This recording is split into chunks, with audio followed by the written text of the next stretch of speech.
Welcome back to my channel Systematic Study. Today's topic is Consumer Protection Act 2019. In this video, you are going to learn objectives, scope, features and Consumer Protection Councils. So, this act was passed in 2019 and came into force on 20 July 2020. So consumers के right को protect करने के लिए, उन्हें exploit होने से बचाने के लिए, उनके राइट्स को प्रमोट करने के लिए, कंज्यूमर्स को अवेयर करने के लिए गवर्नमेंट ऑफ इंडिया ने 2019 में ये एक्ट पास किया और ये लागू कब से हुआ? 20 जुलाई 2020 से. इसके ऑब्जेक्टिव्स क्या क्या हैं, क्यों ये एक्ट लाया गया? To provide better protection to the interest of consumers, consumers के इंटरेस्ट को प्रोटेक्ट करने के लिए. To order recall of unsafe goods and services, ऐसे गुड्स या ऐसी सर्विसेज जो कि अनसेफ हैं, नुकसानदायक है कंज्यूमर्स के लिए, उन्हें रिकॉल करना, उनका ट्रेड बंद करना.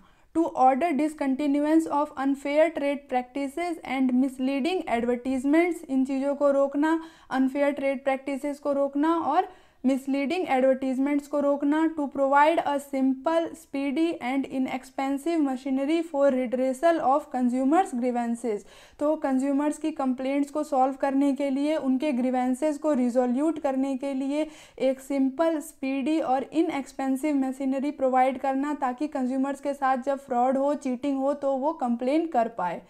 Right. Scope of the Act. The Consumer Protection Act extends to the whole of the India except Jammu and Kashmir unless otherwise provided by the central government by notification. This act shall apply to all goods and services. It covers all sectors whether private, public or cooperative. The provisions of this act are compensatory in nature. तो ये act पूरे India पे लागू होगा, सिर्फ जम्मू कश्मीर पे नहीं होगा. इसमें सारे गुड्स आएंगी, सारी सर्विसेज आएंगी, सिर्फ वो गुड्स या सर्विसेज नहीं आएगी जिसे सेंट्रल गवर्नमेंट ने स्पेसिफिकली नोटिफाई करके एग्जेम्प्ट किया है. ठीक है. इसमें सारे सेक्टर्स आएंगे, प्राइवेट सेक्टर हो, पब्लिक सेक्टर हो या कोऑपरेटिव सेक्टर हो. और इस एक्ट के जो प्रोविजंस है वो कंपेंसेटरी इन नेचर है, मतलब कंज्यूमर्स के साथ जब फ्रॉड हुई है और जब इनजस्टिस हुई है, उसने कंप्लेन किया है और वो प्रूव हो गया है, तो उसके बाद उसे कंपनसेट किया जाएगा, उसके साथ जो नुकसान हुआ है उसकी भरपाई की जाएगी. ठीक है. Salient features of the act क्या है?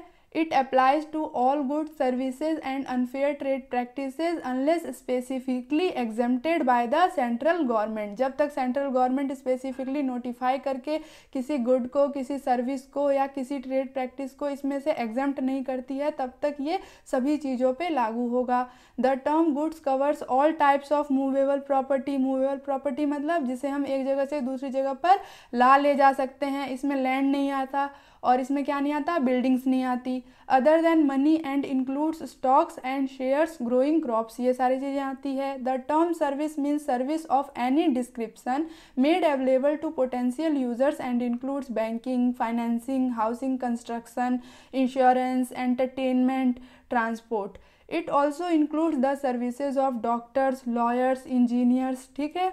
It provides for redressal agencies at the district, state and national levels for resolution of consumer grievances. तो इसके ऑब्जेक्टिव्स में हमने पढ़ा था ना कि इसका ऑब्जेक्टिव है कि एक सिंपल, स्पीडी और इनएक्सपेंसिव मशीनरी प्रोवाइड की जाए ताकि कंज्यूमर्स के ग्रीवेंसेस को रिजॉल्व किया जाए और उन्हें कंपनसेशन दिया जाए. तो इस ऑब्जेक्टिव को पूरा करने के लिए इस एक्ट में तीनों लेवल पे, डिस्ट्रिक्ट लेवल पे, स्टेट लेवल पे और नेशनल लेवल पे रिड्रेसल एजेंसीज इस्टेब्लिश की गई है जो कंज्यूमर्स की कंप्लेन को सुनेंगी और उन्हें कंपनसेशन प्रोवाइड करेंगी. अब देखिए, इस एक्ट में कंज्यूमर प्रोटेक्शन काउंसिल्स भी इस्टेब्लिश किए गए हैं ताकि एडवाइस दिया जाए कि किस तरीके से कंज्यूमर्स के राइट्स को प्रोटेक्ट करे और उनके राइट्स को प्रमोट करे, लोगों को अवेयर करे उनके राइट्स के बारे में. इन काउंसिल्स का ऑब्जेक्टिव क्या है? To render advice on promotion and protection of consumers rights in the country. क्योंकि ये सेंट्रल कंज्यूमर प्रोटेक्शन काउंसिल है तो ये पूरी कंट्री में काम करेगी. ठीक है. इसका चेयरपर्सन कौन होगा? The minister in charge of the department of consumer affairs in the central government. और इसकी कम से कम एक मीटिंग होनी चाहिए एक साल में, ठीक है। वैसे तो जब भी ज़रूरत हो तभी भी मीटिंग हो सकती है, लेकिन minimum 1 meeting shall be held every year. इसी तरह से स्टेट लेवल पे क्या है, स्टेट कंज्यूमर प्रोटेक्शन काउंसिल, इसका ऑब्जेक्टिव भी सेम है, to render advice on promotion and protection of consumers rights within the state. But difference इतना है कि ये स्टेट के अंदर काम करता है। इसका भी चेयरपर्सन वही होगा, the minister in charge of the department of consumer affairs in the state government. और इसकी मीटिंग कितनी होनी चाहिए, at least 2 meetings shell be held every year. District Consumer Protection Council, to render advice on promotion and protection of consumers' rights in the district. These councils have been established. Chairperson is the collector of the district and meeting, at least 2 meetings shall be held every year. Next is Consumer Dispute Redressal Agencies.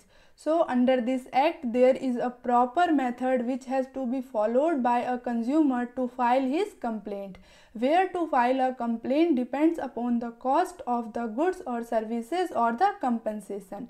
The Consumer Protection Act 2019 provides for a 3-tier dispute redressal system comprising of the following. तो तीनों level पे एक consumer complain कर सकता है, और वो कहाँ पे कंप्लेन करेगा, ये किस पे डिपेंड करेगा कि उसके गुड सर्विस की या उसके कंपनसेशन की जो अमाउंट है वो कितनी है। So a consumer will file a complaint in the district commission if the cost of the goods or services or the compensation is less than rupees 1 crore. He will file a complaint in the state commission if the cost of the goods or services or the compensation is more than 1 crore but less than 10 crore, and in the national commission if any of the above is more than 10 crore. तो यहाँ आपका chapter 7 complete होता है। I hope कि सारे topics clear हुए होंगे। अगर आपको वीडियो हेल्पफुल लगी तो लाइक, शेयर और सब्सक्राइब कर दीजिएगा। मिलते हैं अगली क्लास में।